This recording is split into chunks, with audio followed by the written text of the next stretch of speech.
So, Excellencies, ladies and gentlemen, thank you for being here. ESI is delighted to host His Excellency President John Dramani Mahama. I'll make it short because I'm sure you have a lot to share with us. So, Mr. President, you have been in office a bit more than 4 years, from 2012 till 2017. As President, you carry out multiple projects, notably the transport, health and education field, and you are really committed to the partnership with the European Union. So for years, indeed, a long period of stability and economic growth allowed Ghana to play the role of a strong partner of the European Union. But today, Ghana, as many countries in the region, West Africa, faces multiple challenges as the consequences of the COVID pandemic. Ghana has also to deal currently with its worst economic crisis. And you have to face also the deterioration of the situation, security situation in Sahel. And now with a growing threat going down to the Gulf of Guinea. And we notice in particular the recent terrorist attack in Burkina Faso, not far from the northern border of Ghana. So we look forward to hearing your views on the situation in your country, but also in the region, and to have your opinion on the implication of this situation for the partnership between Africa and the European Union. Because Africa and Europe, I think, are now facing some common challenges, and they should build their strategic autonomy together. So, Mr. President, the floor is yours. Thank you very much, Gregory, and good morning to all of you. Let me thank the European Strategic Initiative, ESI, for the kind invitation to visit Brussels and hold interactions with key EU personalities and other NGOs. And also to thank all of you who are here this morning for taking time off what I know is very busy schedules to listen to the perspectives I have to share on the partnership between the European Union and Africa. Africa and Europe are geographically close neighbors with historic relations that go back for several centuries. Europe and Africa are physically separated at the closest point, which is the Strait of Gibraltar, by only 13 kilometers of ocean. And therefore, issues about security, stability, and prosperity of one region always has an effect on the other. There's also been a long history of exchanges between Africa and Europe, and in recent times between Africa and the European Union, based on economic, political, and cultural relationships between the two regions. The EU also serves as a strategic and development partner for Africa, and also partners with Africa in the prevention of conflict, migration, promotion of peace and security, as well as trade and humanitarian assistance, amongst others. Specifically in terms of economic relations, the EU is one of Africa's largest trading partners, and the two regions have a number of agreements in place to promote trade and investment. An example is the renewed Africa-EU partnership, a multi-actor partnership guided by the EU and the African Union, the AIM, along with several non-state and civil society organizations, youth bodies, economic and social actors, and the private sector. Also key is the ACP-EU Partnership Agreement, or the Cotonou Agreement as it's popularly called, which involves African countries as well as the Pacific and Caribbean groups of states. I'm happy to note that the post-Cotonou Agreement has now been successfully completed and initialed. I must also acknowledge the assistance of the EU. It provided technical assistance of various forms to African countries to help them integrate better into the global economy and to develop their own economies, grow their own economies.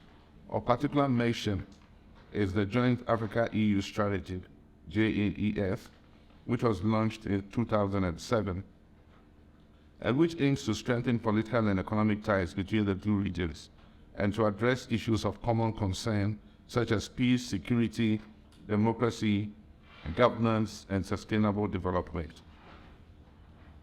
Nonetheless, more remains to be done. For example, on the continent, new prospects and challenges are emerging from political, economic, social security, technology, demographic, climate, and environmental matters. Together, Europe and Africa can harness this potential into a partnership that would be unique in the 21st century and beyond. Africa has seen relatively modest economic growth, and with its youthful population, could with education and training become a fantastic source of human capital to drive its manufacturing and innovation energies in the current continental free trade area. Alternatively, if this youthful energy is not harnessed, the youth bulge could become a ticking time bomb of disaster and chaos for the continent.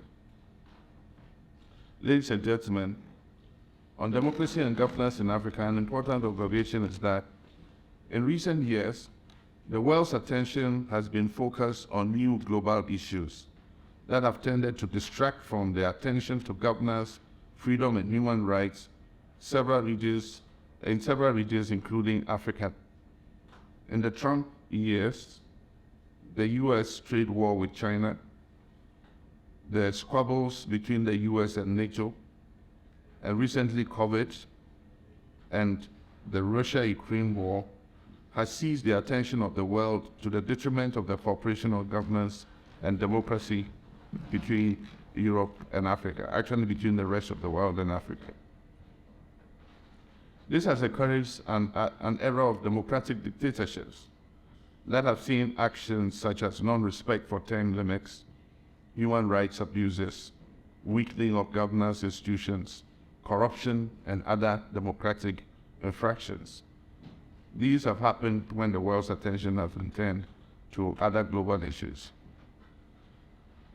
New challenges in Africa include growing insecurity, and as Gregory mentioned, from jihadists and kidnappers in West Africa to civil strife in Central Africa and South Sudan, Al-Shabaab in Somalia, the Tigray-Ethiopia conflict, unrest in the eastern part of Congo, insurgents in the northern part of Mozambique.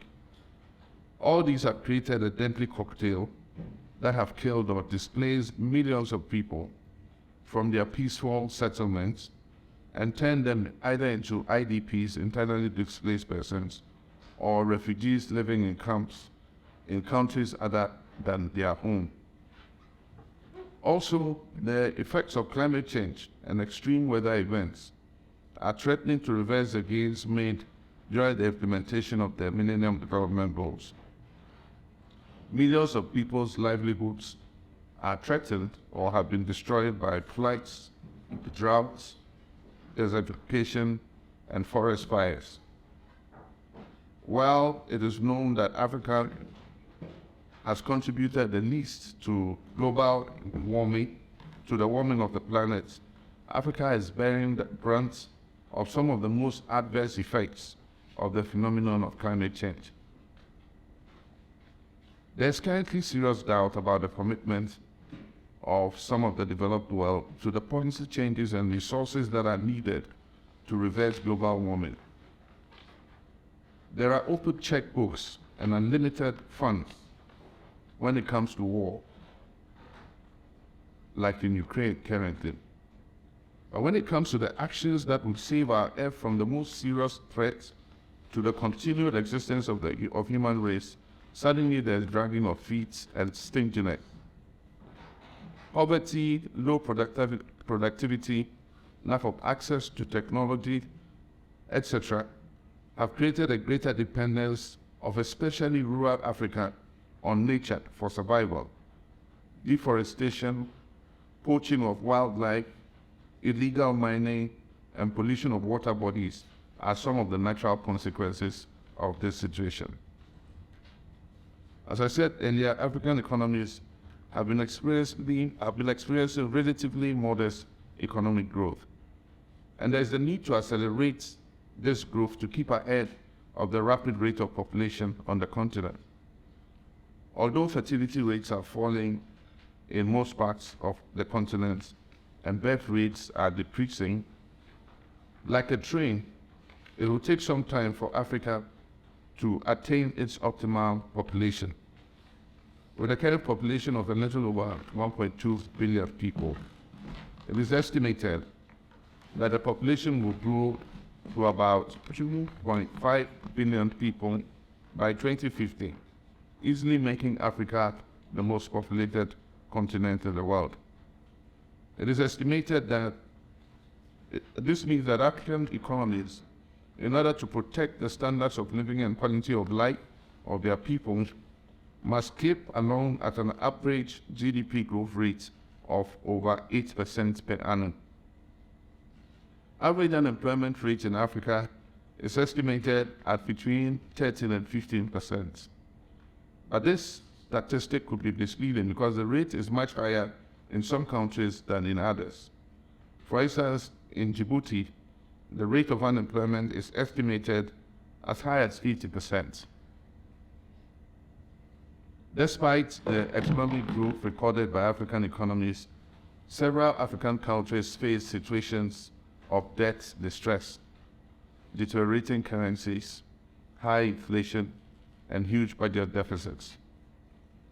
While many of them are quick to blame their adverse economic outcomes on global events such as COVID and the Ukraine war, it is known that in several cases, poor policy choices, unbridled appetite for debt, lack of investment in infrastructure and the productive sectors of the economy, running high budget deficits, mostly for consumption, excessive borrowing of money from central banks, and outlay of huge resources on poorly thought-through political programs have combined to wreck economies that were until recently relatively stable.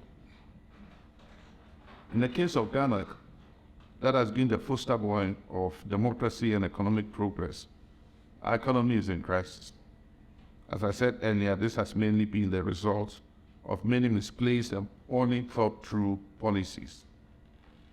In the early years of the new government, in 2017, the administration abolished almost 18 new taxes and described them as nuisance taxes. This led to a reduction in revenue instruments available to governments, while at the same time, expenditures of the new government were rising astronomically, and so the imbalance between reduced expenditure and reduced revenue and increased expenditure naturally led to budget deficits.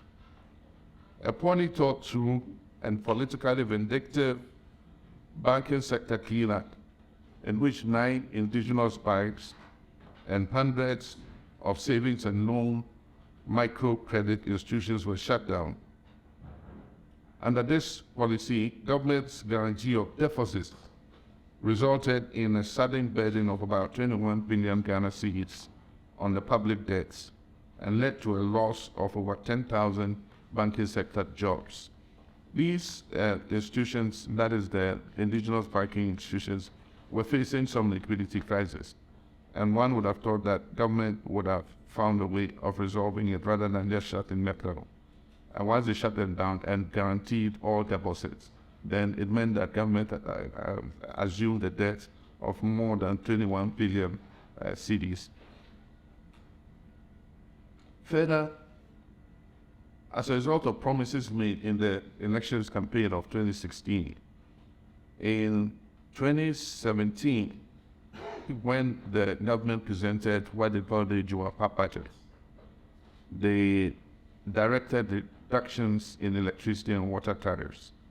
And so there was a reduction of electricity tariffs by between 17.5% for residential consumers and about 30% for non-residential consumers.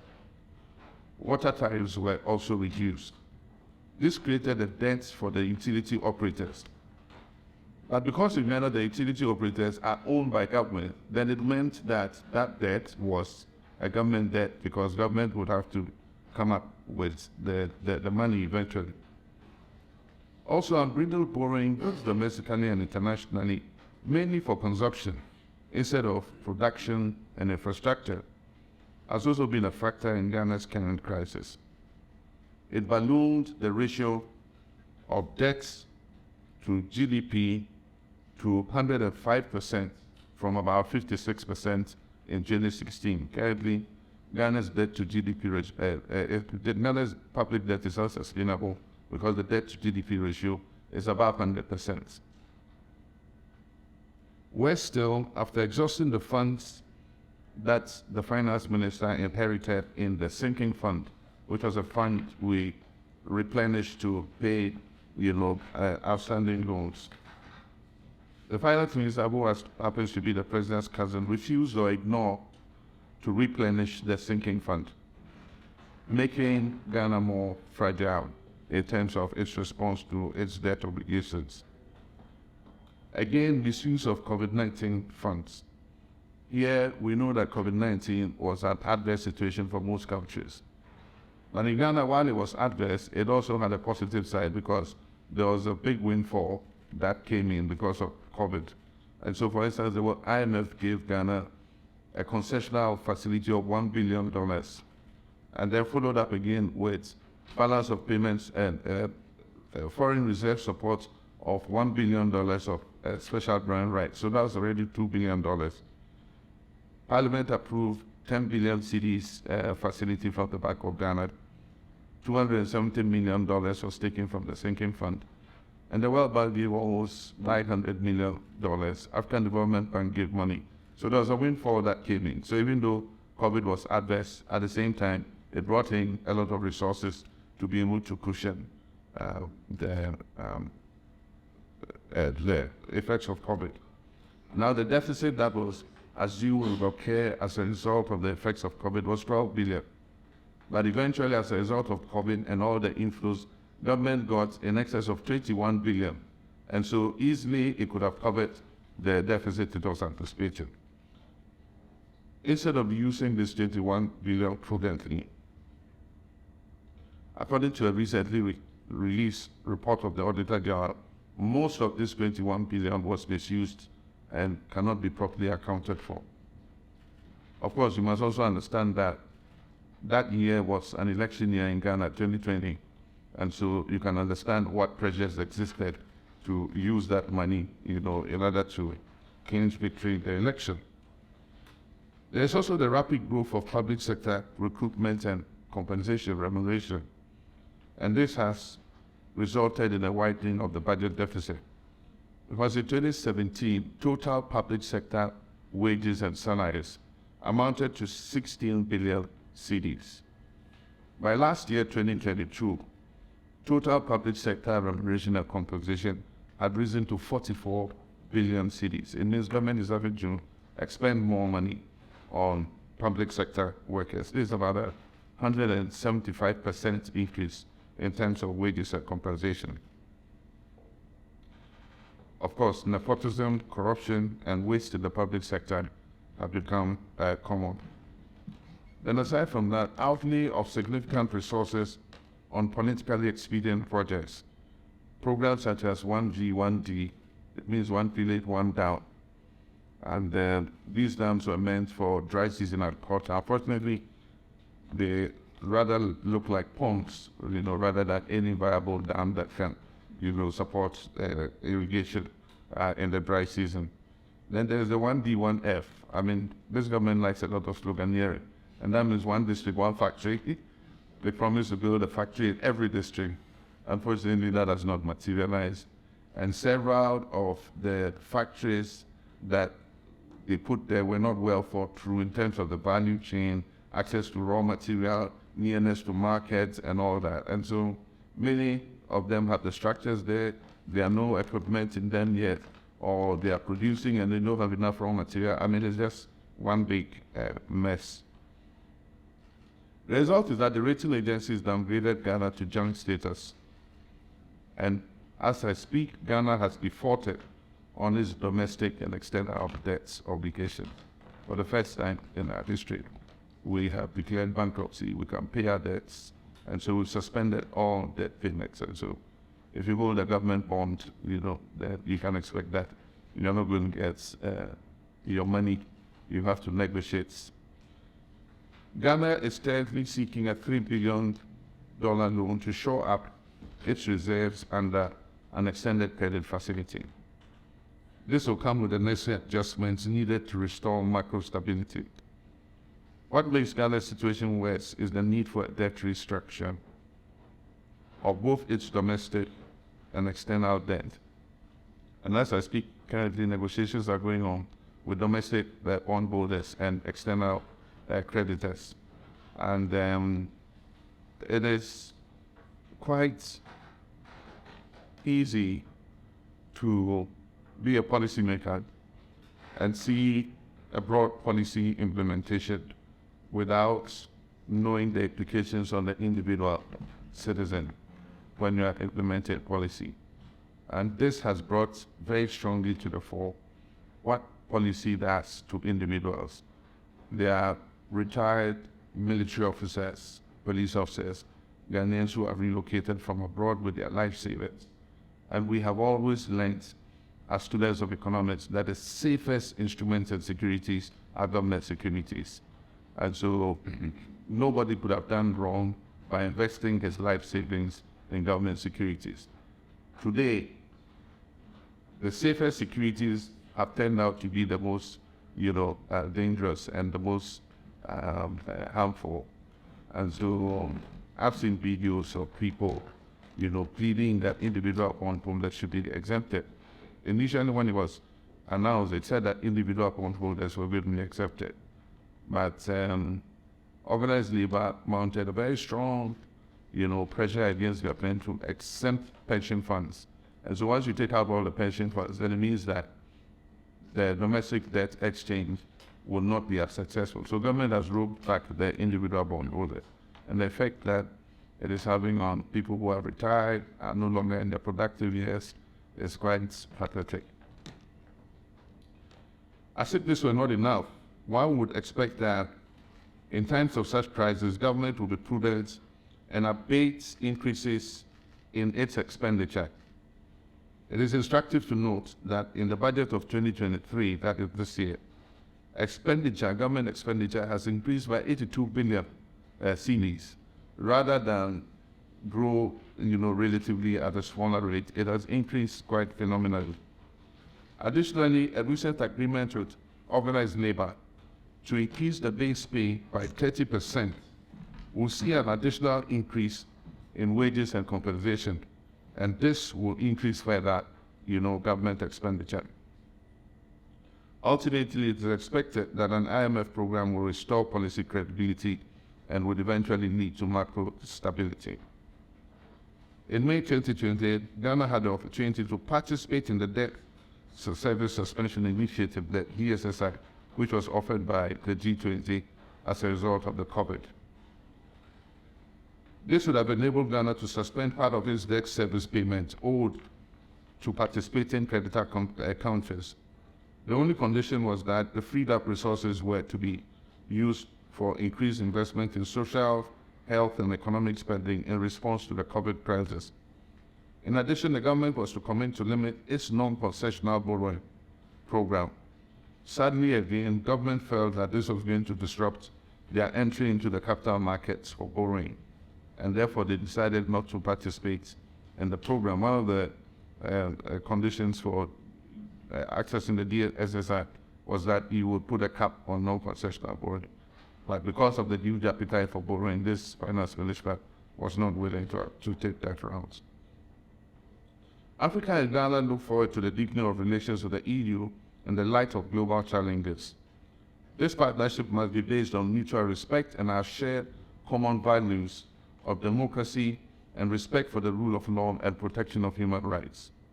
We welcome the Global Gateway Program, which aims to mobilize investments of up to 300 billion euro for investment in infrastructure around the world between 2021 and 2027.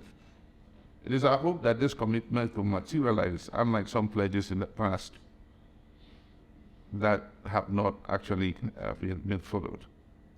Investments, especially for Africa, must seek to enhance inter-African infrastructure, that is, infrastructure between countries, in order that we can fully operationalize the African Continental Free Trade Area.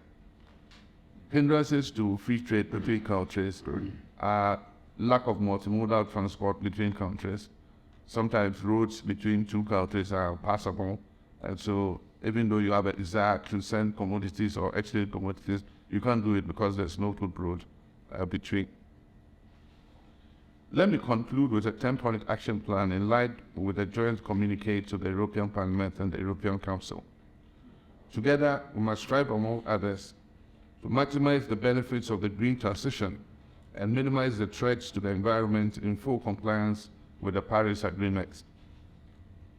We must also boost the continent's digital transformation. That transformation is ongoing, but it needs, both technical skill and resources to push it forward. We must substantially increase environmental, socially, and financially sustainable investments that are resilient to the impact of climate change, promote investment opportunities by scaling up the use of innovative financial mechanisms, and boost regional and continental economic integration, particularly through the African Continental Free Trade Area.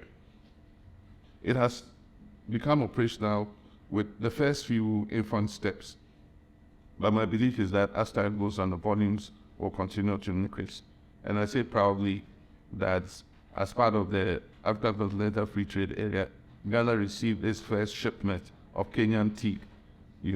That wouldn't have happened in the past. We probably would have had Kenyan tea produced in China or India or somewhere. But this time we got Kericho tea directly, shipped to Ghana. And of course, Ghana also has other things that they can send back to Kenya. To attract investors by supporting African states in adopting policies and regulatory reform that improve the business environment and investment climate, including a level playing field for all businesses, both foreign investors and domestic investors.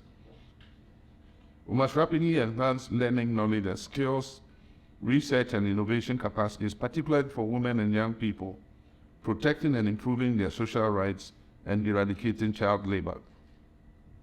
We must adapt and deepen European Union support through a more structured and strategic form of cooperation, with a particular focus on regions where vulnerabilities are the highest, especially, for instance, in areas affected by conflict with displaced people.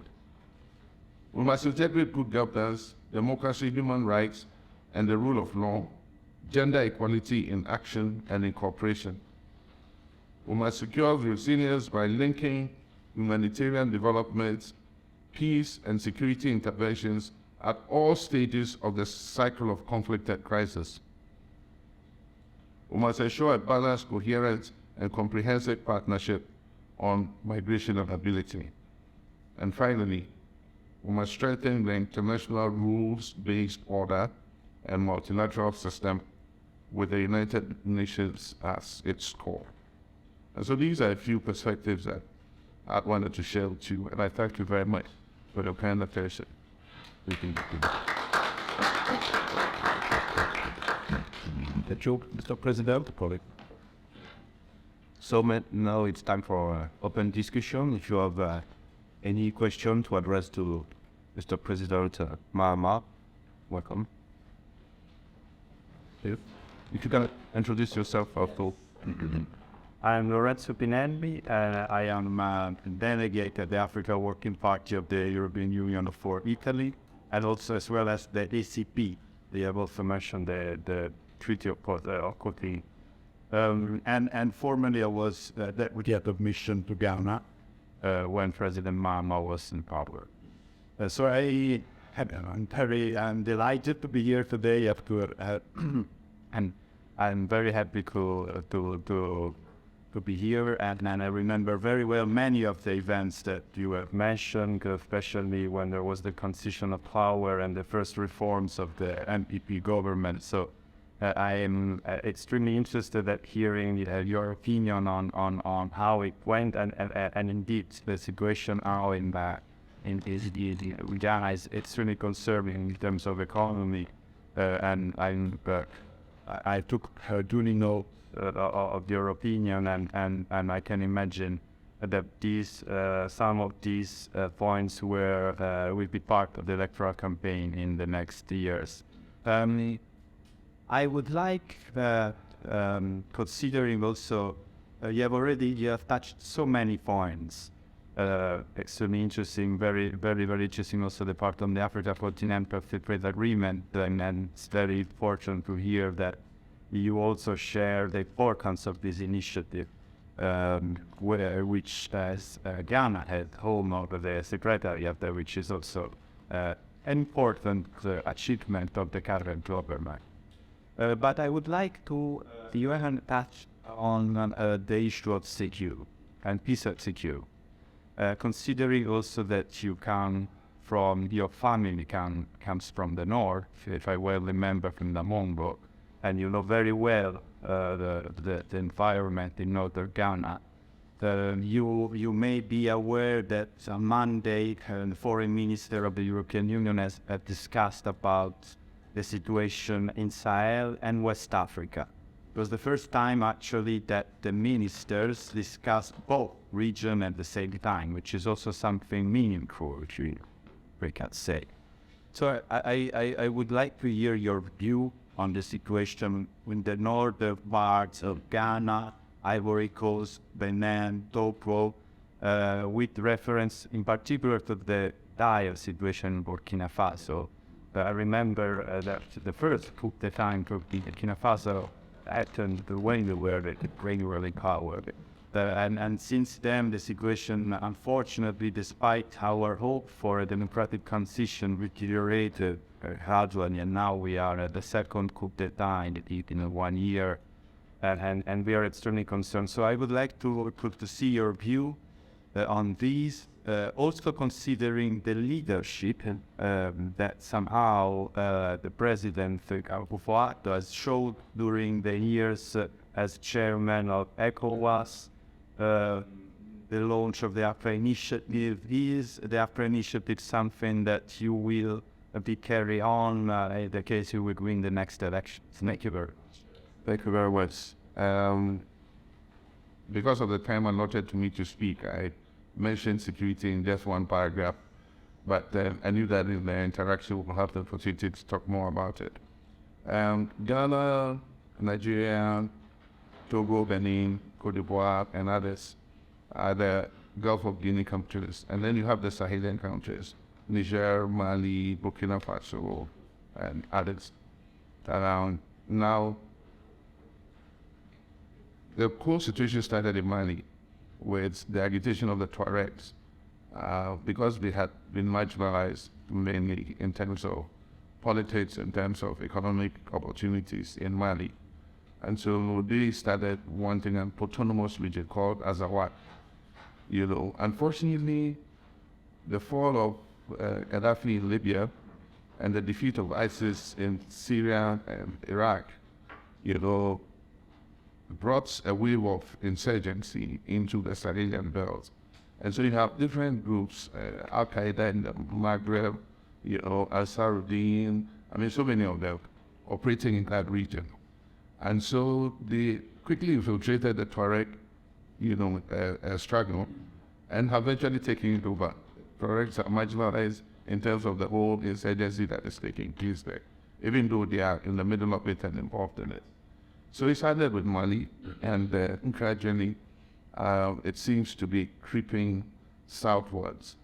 Then it came into Burkina Faso. In Burkina Faso, what had happened was President Compaoré wanted to extend his term of office to run again, and there was a crisis, civilian crisis, and so he had to go into exile. And like you're saying, I was involved in resolving the problem at the time because I was the chairman of ECOWAS. And so we went in and we installed a transitional government headed by Kafando, if you remember, President Kafando. And then the transition worked out, elections were held, a new government was installed. Of course, the insurgency had started to creep into Burkina Faso, and the civilian government was doing whatever it could with collaboration of the French government to fight the insurgency. Then, like in Mali, the military said the civilian government was not doing enough, in terms of the fight against the insurgency, and they could do it better. And so they dispatched the civilian government with a coup d'etat, and they took it over. Unfortunately, the situation has worsened since the military took over. there are parts of the north that currently are held by insurgents. And like you said, you know Ghana very well. It's threatening our northern border because about 2 months ago, the latest incident where 24 people were killed was just about 15 to 20 kilometers north of Ghana's northeastern border. And so in that enclave, southeastern Burkina Faso, where Burkina Faso, Ghana, Togo, Benin, and Niger, there are about 3 borders there. And you know, that's where insurgents and terrorists like to operate because they can cross the borders, you know, as when they want. And that's what led to initiatives like the Accra Initiative, which we all support, because we think that countries individually cannot be successful in the fight against terrorism. It needs multinational joint cooperation to be able to fight it. But there are some developments with regards to the cooperation between Europe and Africa in terms of fighting terrorism. In Mali, as you know, the Malian authorities asked the French to leave, and there's evidence that the Russians are their new partners in terms of fighting the insurgents. We don't have any evidence in Burkina Faso yet, but the speculation is that Burkina is looking to go the same way as Mali is going. So we need to look at the whole issue of private military groups, you know, and what role they're playing and how that could impact the whole security situation in that sub-region. But like we're saying, security is one of the most important issues. We're beginning to see trickles of displaced persons coming into Ghana. Africa is peculiar because our ethnic groups transcend our borders. I mean, the borders were arbitrarily drawn. They separated families and ethnic groups. And so you find sometimes the same people with family across the border. So we don't have camps where we have refugees yet, because when these attacks happen, people just cross and come and live with uncles and cousins, you know, and relatives in the neighboring country. And so you are not able to estimate exactly how many people have been displaced because they are welcomed into the homes of their relatives. So yes, it is an issue, and I think that it's an issue that all the heads of states take seriously. And like I said, if we do come into office in 2025, we would support strongly the Accra Initiative and cooperation with our neighbors in terms of, you know, fighting terrorism. But let me also say that our cooperation with the EU, especially Ghana, has to be useful in terms of training our security forces about terrorism, in terms of intelligence sharing. You know, we do get a lot of useful intelligence about the movements of these people and the threats, you know, from especially France, but also UK and the United States. When attacks are imminent, we get alerts and we're able to counter. Thank you, Mr. President. I am B1 Jason. I happen to be one of the global institutes. Yeah.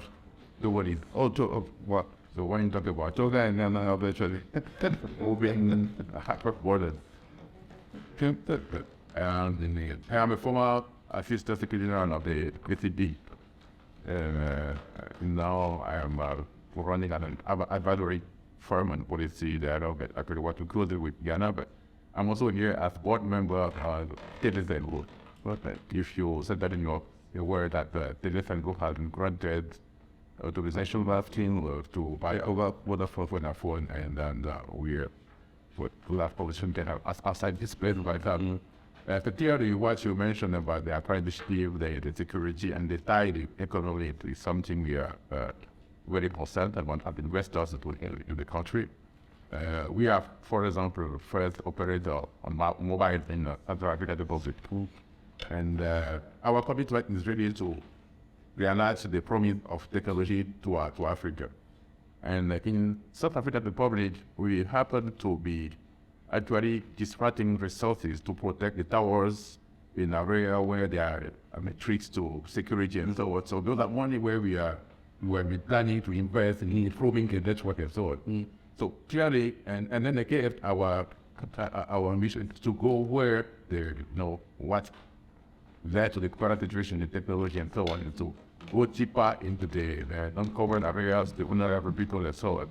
But that's where also you need to put more money to protect, in case for the northern part of Ghana, for example. We don't want a situation where we have to that's what happens, funding our own security people to protect the tower and the infrastructure because we want them to be running for the people. So, isn't that the cooperation with the EU also should cover areas like in the northern part of in reforming the health facilities, for example, because the background of all these things is to ensure that people are not vulnerable to be going in the hand of those who are promoting the jihadis and so on. So we think maybe one part of the discussions or the conversation with the EU, maybe that's also part of the initiative, would be also to consider doing more social work in those areas to prevent the kind of those part of conflict by the terrorists and so on. And secondly, you talk about better orienting the EU support to our countries. And it happened part of what work is to, for example, we managed to arrange the 25 billion support to Cote d'Ivoire, Ghana, and Cameroon for the cocoa sector. He can work with the cocoa board to Ghana to anticipate the effect of the new regulation of deforestation and so on. I mean, maybe our countries, we have thought on that, should we also be anticipating somehow the effect of climate change and so on, because we want to respond to those through adaptation. Yes. But maybe instead of just asking for more support, we should be going to the concrete things like in cocoa sector, which is very tough for Ghana to see how bad these climate change is affecting the policies made by countries like the EU, just adopted deforestation regulations, of course, to protect climate. But that will have effect on our farmers.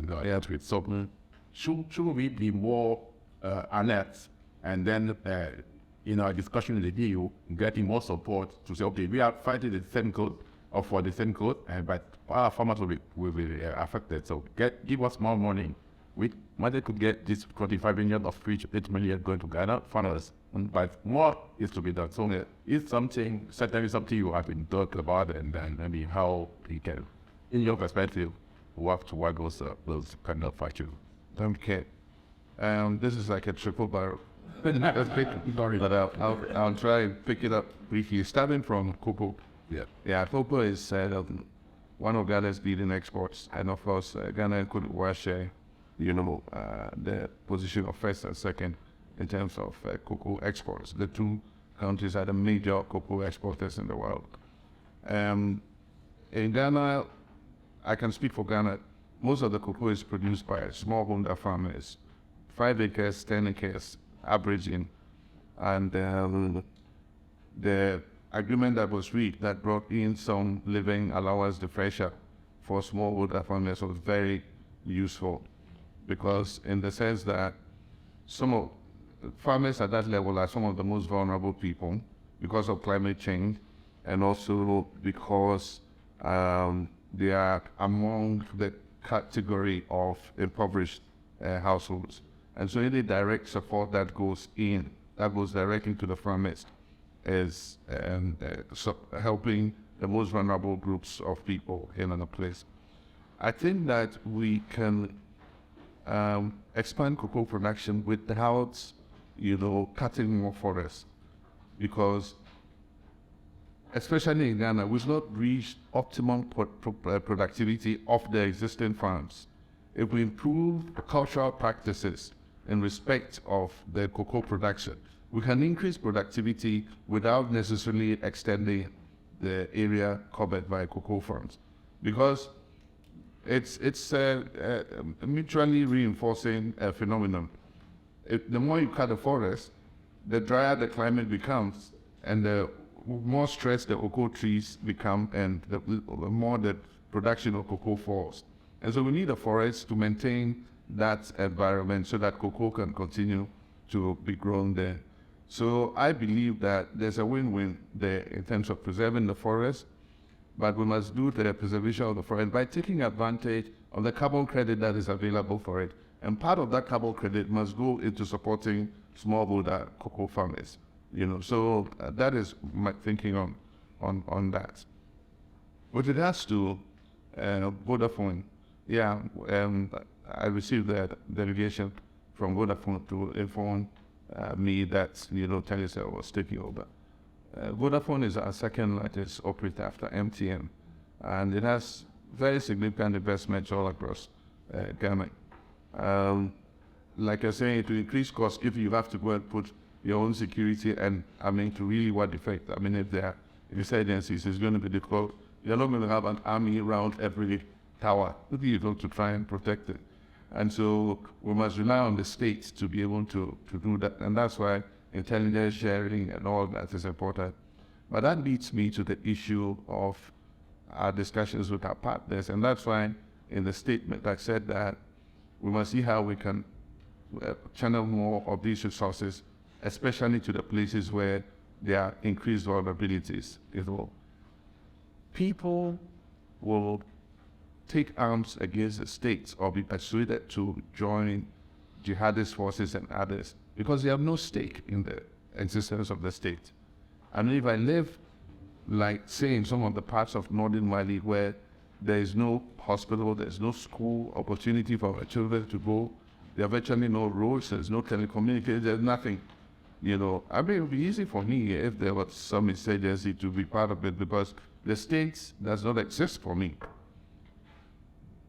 I was explaining yesterday in one of our meetings that Ghana, Cote d'Ivoire, and a few of the Gulf of Guinea countries are a bit different.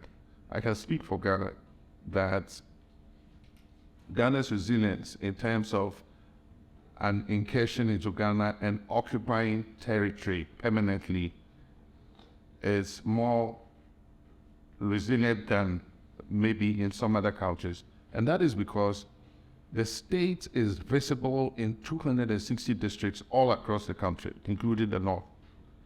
If you go to every district in Ghana, 260 of them, every district has electricity.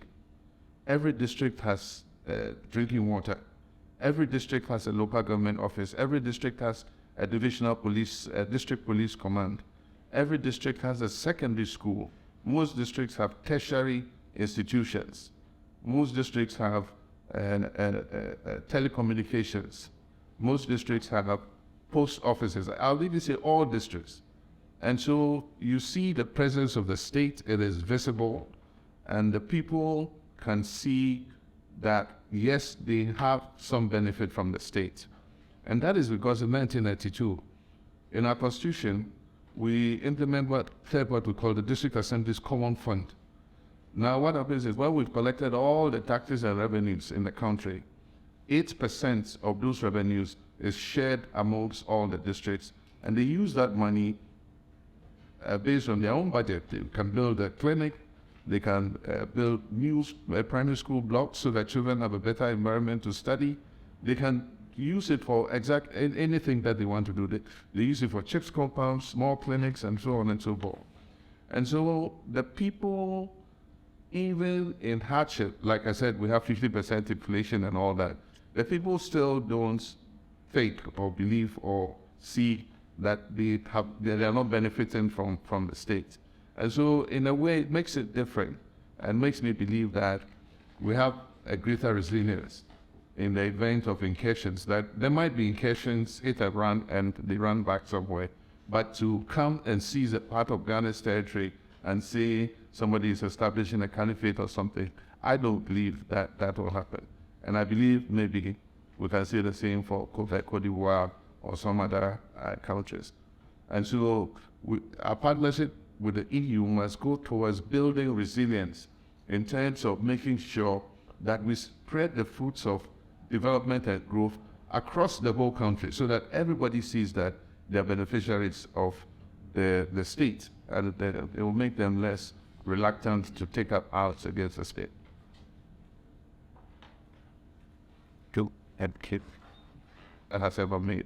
It is operational, It is processing the gas that is coming from offshore, and it is cleaning that gas and supplying it to the thermal plants. And it has allowed Ghana to shift from the use of crude oil in producing electricity to using cleaner gas, And so, you can't fault investments like that. And those are the kinds of investments and partnerships that I think that Europe and Africa must be looking at. But the Global Gateway is a very good start. And as I said, we must concentrate a lot of the investments that we're looking at to enhance the trade in Africa in terms of, infrastructure between countries. For instance, let me give you this example of the Africa and the Lagos-Abidjan corridor. I'm sure some of you would have heard about it. The countries, Nigeria, Benin, Togo, Ghana, and Cote d'Ivoire in West Africa have some of the biggest commerce between them. Traders move from Lagos to Abidjan, from Lagos to Accra. Ghanaian traders move from Accra to Togo, Togo to Nigeria. And so there's a very good, exchange of goods and services between those countries. Unfortunately, there's no uniform good road between those countries. I recently traveled from Lagos to Togo, and from Lagos to the Benin border. The road is so terrible. You wonder whether you want to transport anything along that road. We got shaken and all that until we reached Togo. It's relatively better in Benin, relatively better in Togo, relatively better in Ghana. In Ghana, parts of it are very good. We have asphalted the surface and the tarmac is good. But a lot of the time, these are all single carriageways. And when you have single carriageways for international traffic, the head-on collisions and wrongful overtaking and all that. And so we need a broader highway that is able to move things easily. So that's an example of the kind of partnership that we can do in terms of, enhancing intra-African trade. That's right. First time presentation. My name is now working for Amama, the private security, French private security company. We have raised. Yeah, I think it's your name. My attention was distracted. Sorry. Yes, my name is now work for Amama, some kind of private security company, a French private security company. We have raised ESI Leaders, also the Gulf of Guinea. You mentioned that from talking about the influence of or the presence of foreign powers like Russia. It's fair to say that there have been interfering in a lot of countries in the regions during human violations. Next year, do you fear in some capacity that some foreign powers like Russia will try to interfere with the elections? And is that how would you see what's your perception about it? And what have you understand that the girl trying to have some any truths?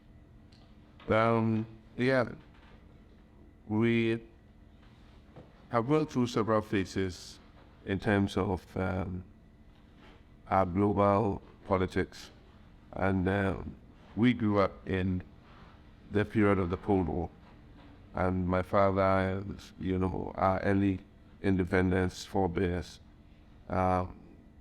formed a non-aligned movement because they didn't want to be pressured between the two, but they believed that African countries and the developing world should be free to pursue whatever, political systems that they wanted.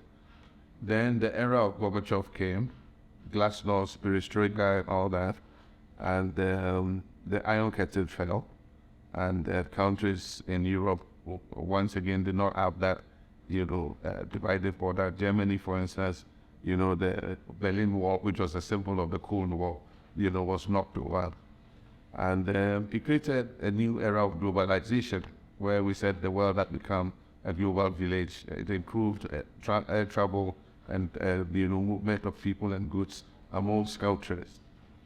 In all those periods, the world was very predictable. And you could focus on doing what you had to do to improve the lives of your citizens.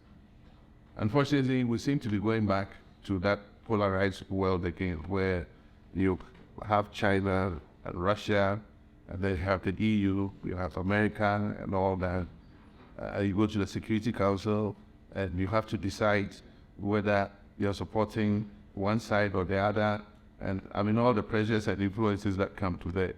And they all have consequences. I says, oh, I mean, you can't, for instance, I mean, somebody say, oh, but the last Security Council meeting, you didn't vote in favor of our idea or something like that. So it's all very interesting. But like you said, many countries now developed interfering in elections into an art. And I do know that using new media, instruments, people are able to influence people's minds which way to vote. It exists, it's real. As a politician, I'm not naive. We've met organizations that have come and said, look, we're going to help you to manipulate. We remember Cambridge Analytica and all of it. It does exist that you can receive support to manipulate people's minds, either using fear-mongering or something, to get them to vote in a certain way. And so at every time, it's not just physically going to put extra ballot papers in the box or rigging the election physically.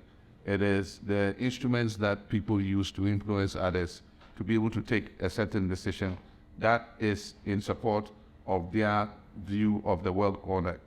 So I don't want to accuse anybody of having an interest in the Ghanaian election, but I do hope that we'll have a successful election, and I do hope that my party would win it. Some more questions, maybe?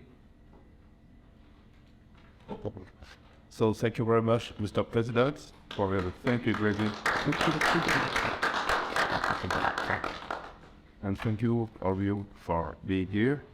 And we'd be glad to meet you for next ESI events. So thank you, Mr. President. Thank you, Gregory.